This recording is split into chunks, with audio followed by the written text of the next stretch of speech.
आज हम पढ़ेंगे संज्ञा किसे कहते हैं।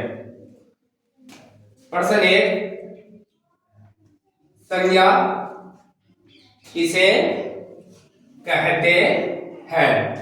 संज्ञा किसे कहते हैं? उत्तर क्या होगा?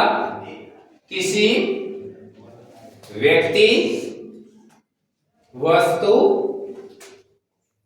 स्थान या फिर कोई गुण के नाम को संज्ञा कहते हैं।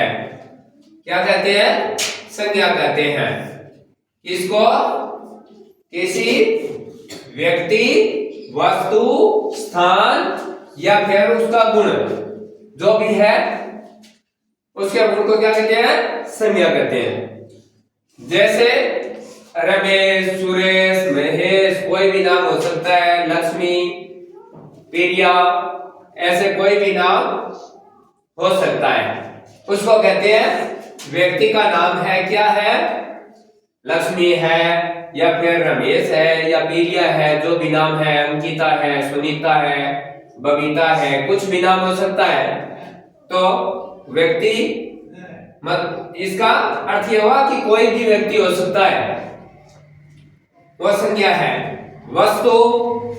वस्तु में कुछ भी हो सकता है।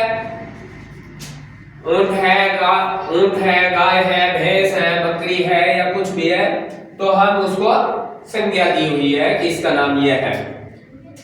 और उसके बाद में इसने पूछा स्थान सावा भी हो सकता है, चूरू भी हो सकता है, तारानगर भी हो सकता है, जयपुर भी हो सकता है, बीकानेर भी हो सकता है या फिर गंगानगर हो सकता है।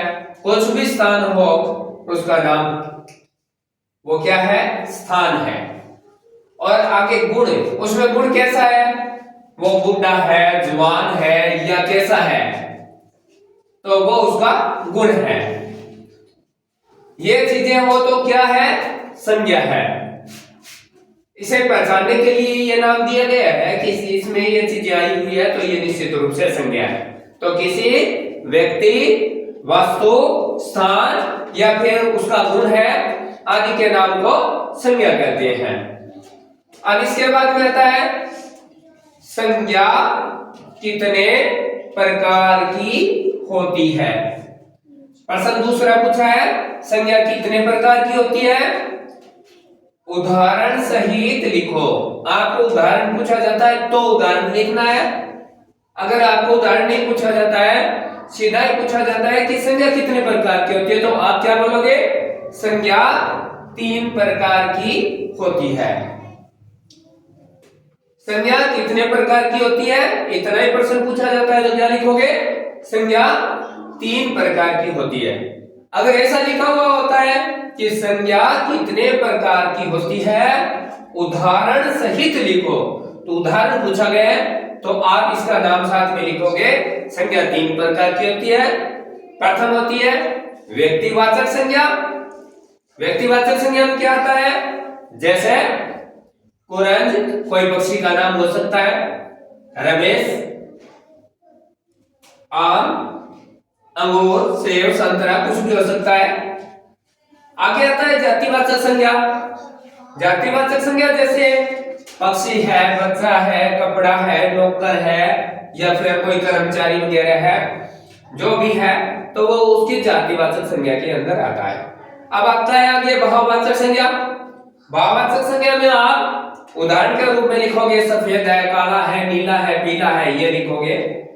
तो भाववाचक संज्ञा है, उसमें लिखना है आपको सफेद, बुढ़ापा या फिर बचपन, जवान, बचपन, एक, फलान, ढिंकड़, ये लिखना है। तो ये आता है भाववाचक संज्ञा में। तो हम लिखेंगे संज्ञा 3 प्रकार की होती है, व्यक्तिवाचक संज्ञा, जातिवाचक संज्ञा और भाववाचक संज्ञा।